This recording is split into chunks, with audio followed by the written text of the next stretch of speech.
Yo, yo, yo, ladies, I want to holler at y'all real quick while I got a little time on my hands. I know today's dating world may be a little difficult to navigate through if you don't have a brother, if you don't have an uncle, if you don't have a father to kind of help you through these things. But I'm going to give you 6 things that a lot of you do that turn men off pretty much almost immediately. Some of you may not be aware of it. Obviously, you're not aware of it because I'm here talking to you, and it may be a part 2 to this, but I want to start off with the top 6 things, and I'm gonna do a countdown from least important, but it's still important, to the most important. Number 6, when you have a beg to differ spirit, when you have a disagreeable spirit, so many women suffer from this because some of you have corporate jobs, some of you may work in HR, you may be a lawyer or somewhere corporate.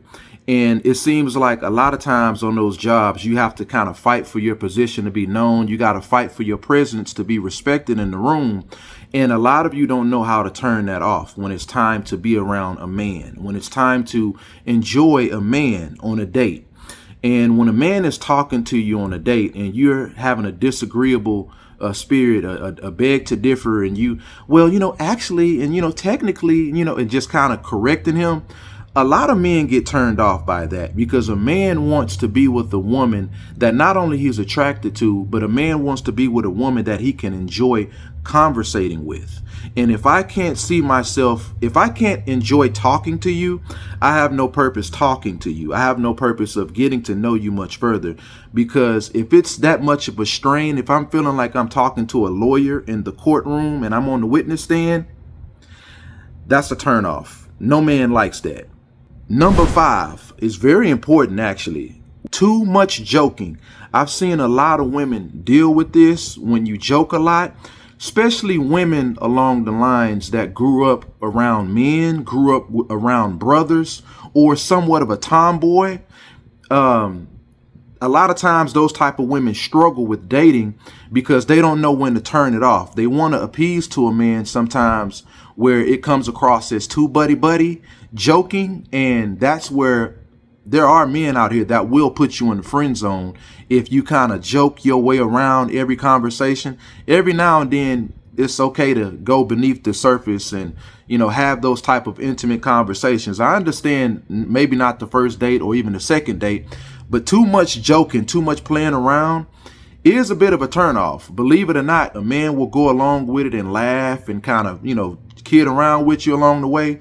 But eventually a man wants to see a woman on a romance level, not a sister level, not a friend level. And a lot of women have that type of issue, like I said, that grew up around men, somewhat of a tomboy. So you got to dial that thing back. You kind of got to reel it back a little bit and make sure you kind of girlify yourself, if that's a word. But I just want to throw that out there. Stop the joking around. You can joke, but kind of reel it back a little bit. Number 4. Too much makeup. When a woman wears too much makeup, that is a red flag that a lot of men kind of run from, because a man wants to see you closest to your natural state. Because at everywhere y'all go, if it's dinner, coffee shop, the park, even the beach, and you got a face full of makeup, that's very telling for a man. And I don't even think, to be honest with you, you're not even going to get that far if you just look like you just grab a fist pile full of makeup and you just start caking it on your face. A lot of women got that problem. I understand some women may have some skin issues and stuff like that.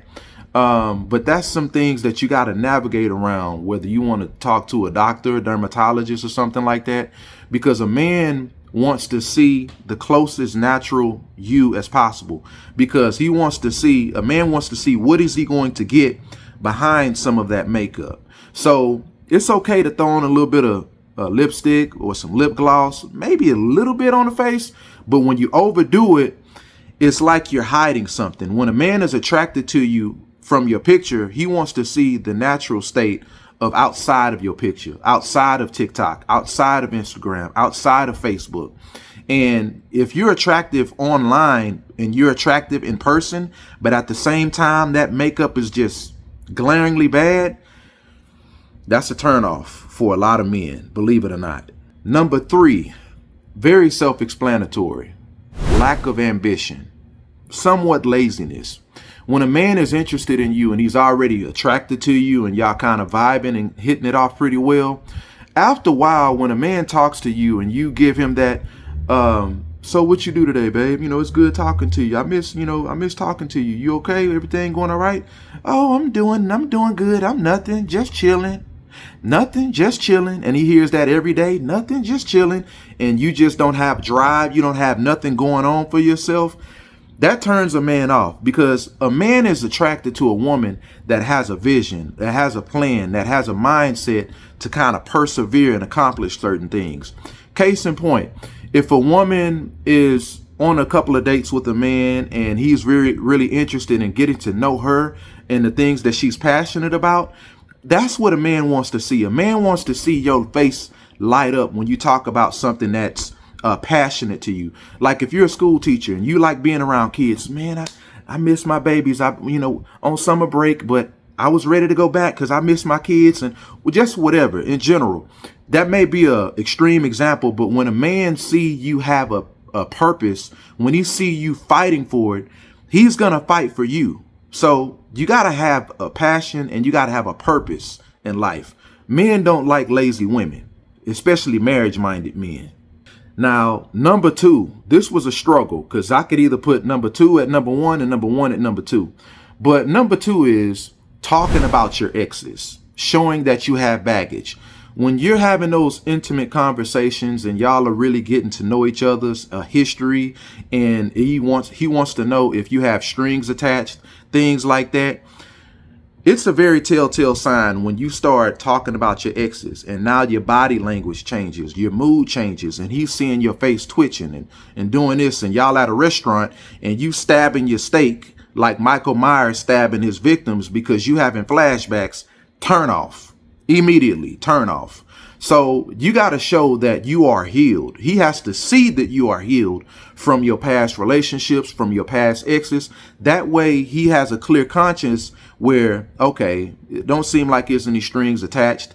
Don't seem like there's an ex or two that I need to worry about. So, okay, I hate to know what happened to you. I hate to hear the drama that you've been through, but I see that you've overcame it. When a man can see that you have a story that you were able to overcome the trauma or the issues with your exes in the past, that shows that you have it in you to make it work in a relationship.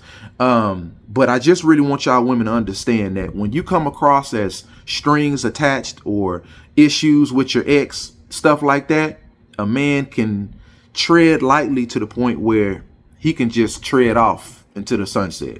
Number 1. The most major thing that a lot of men do not like, but will take you up on your offer, I'm just being real with you because I'm a man, is a woman that's too easy. When you are too easy, like I say, a man will take you on a ride. A man will enjoy the amusement park if the ride is open. But at the same time, if he got you on the first date or the second date or two, that's going to be a turnoff. Now, I'm not going to sit up here and say, hit him with the 90-day rule, because as a godly man, I recommend no sex before marriage, to be honest with you. If you really want things to go right, if you really want that relationship to turn into a friendship on fire the way it's supposed to be, that's the purity of it. That's the purity essence of it. That's the innocence. And that's when you really get to fall in love without the sex and the confusion, because once you involve sex, it taints the relationships. It taints the mystique. It ruins the fun, because now everything is personal. Now you have soul ties attached. Now everything, a part of it is a part of a ball of confusion. Some men may not turn it down, or shall I say, a lot of men ain't gonna turn it down, just being honest with you. But at the same time, he's not gonna take you serious, because now your value level went from up here to down here by my feet. So being too easy, way turn off. I just wanted to leave y'all with those 6 things. Hopefully it helps. Just keep that in mind. It may be a part 2 to this, but I just wanted to leave that with y'all. God bless. Holla at you on the next video.